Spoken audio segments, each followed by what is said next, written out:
and you're running for the 3rd Congressional District. I am. What possessed you to do that?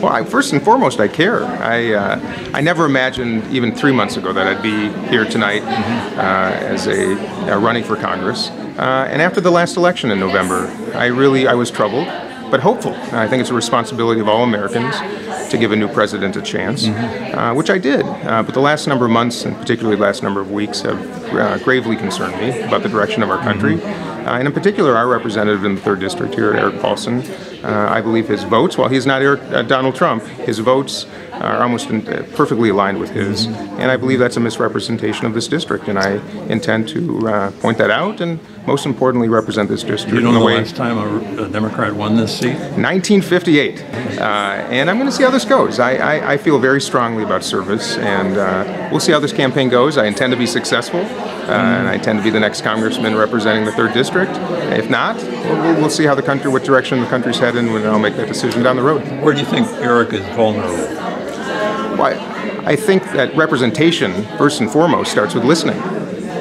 And in this case, Representative Paulsen refuses to host town hall meetings. And it's one of the reasons I'm running. The number of people that simply wish to have their voices heard, and he appears unwilling to do so, I believe that's not just a vulnerability, it's a responsibility of representation. That certainly is one. And then the voting record over the last number of months in particular has gravely concerned me and many in the district. It's a moderate, highly educated district, and his votes are, in my estimation, not aligned with the principles and values of the 3rd. And I intend to present mine, and we'll see where that leads us. Okay. Why don't you give me your elevator speech? My elevator speech? Well, my name is Dean Phillips. My story starts when I was 6 months old. My birth father, Artie Peffer, went to the University of Minnesota on an ROTC scholarship. And he served his country in Vietnam and lost his life in July of 1969 when I was 6 months old, leaving my mother a widow and me without a father. And I went from that tragedy to just a couple years later being adopted by Eddie Phillips into the Phillips family, which was an extraordinary blessing to me. A family of great achievement and success, and one that really recognized there's a very fine line between advantage and disadvantage. And it's the responsibility of people who have succeeded to take care of those who haven't been so fortunate. And that's the great blessing of my life. That's why I'm doing this, is to afford opportunity to as many people as I humanly can. In philanthropy, my life in philanthropy has been enlightening in that we can do a lot of good, but without sound government policy supporting those efforts, it's all for naught in many cases. And I believe I have some understanding of, I think, what we can do better collectively. And I intend to represent this entire district. No matter how successful I might be if I win, I recognize that almost half of the population probably will not have voted for me. It is a responsibility in representation to listen to those voices. I started at Edina Highlands, not too far from here, then went to the Blake School in Minneapolis, then graduated from Brown University with my BA in Urban Studies, and then I received my MBA from the University of Minnesota.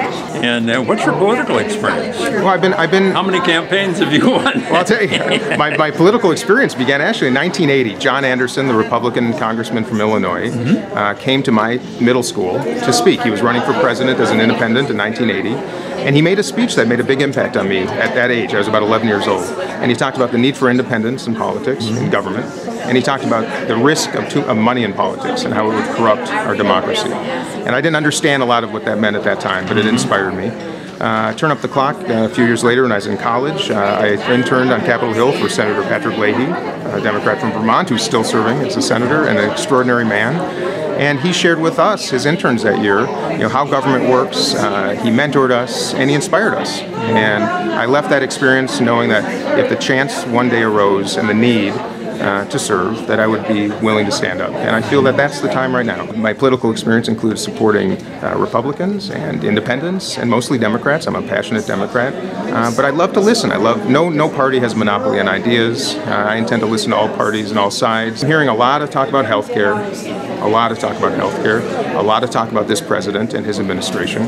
And those are the two issues that are foremost on people's minds. And that's that great Minnesota tradition of an outsider who cared enough at the right time to stand up and say, I'm here to participate. And one can measure success in a lot of ways, and I intend to start that process tonight. And I honor him and his memory, and for that matter, Hubert Humphrey and Walter Mondale and Wendell Anderson, some of the great Minnesota leaders who've made such a difference in our state, and most importantly, in lives of people like me.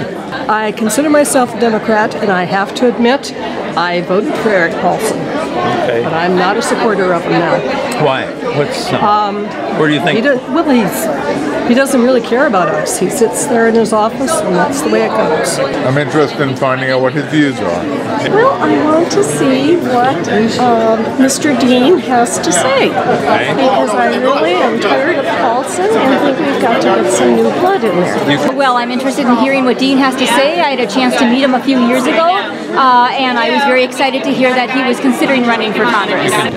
He appears to be very centrist, but he's actually quite right-wing, and a lot of things he's voted for I completely disagree with. Especially wanted to hear people respond to what he has to say. Talk to him about the many issues that he is dealing with and will have to deal with, and why he's running. And all of it was very compelling for me.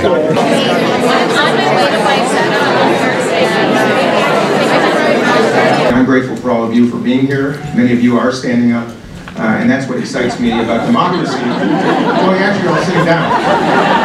But those of you who are standing up, and then, you know, Representative Paulsen, and I believe, and I know, I've had more Republicans reach out to me proactively in the last 3 weeks since my candidacy.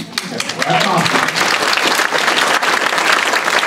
Saying that I am incredibly pro-choice, but I also recognize that we have a number of single-issue voters who are pro-life, and they will vote for the pro-life candidates. So what I want to know is, how do you plan to address people who are pro-life?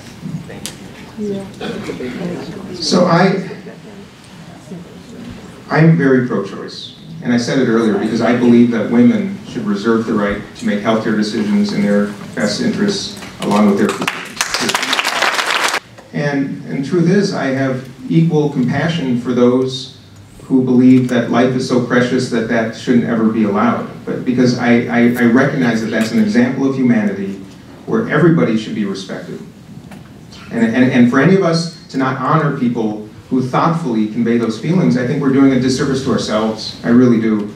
These are not misguided people for the most part. Some on the fringes, yes. But for the most part, they care about life, and that's not a bad thing, that's a good thing. And we are a compassionate country, and I understand that. What I believe in is the right to choose is elevated ever so slightly above that, because I, as a man in particular, should never play a role in that decision. Amen.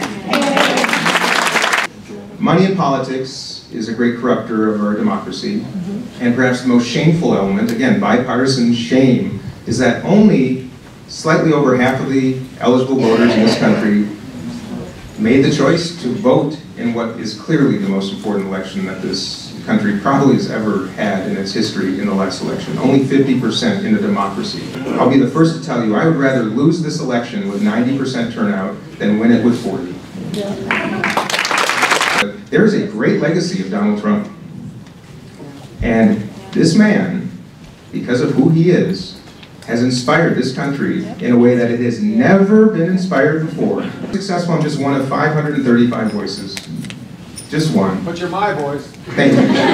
It's been hard having Erik Paulsen represent us. We have a gay son, and we've had great strides for gay rights. Yes. And it's wonderful. But we're going back again. And it just means so much to see you here saying these wonderful things, and I'm filled with hope.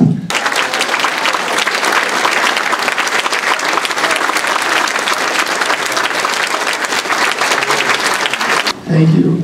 I can't believe I'm crying on my first. Bad stuff.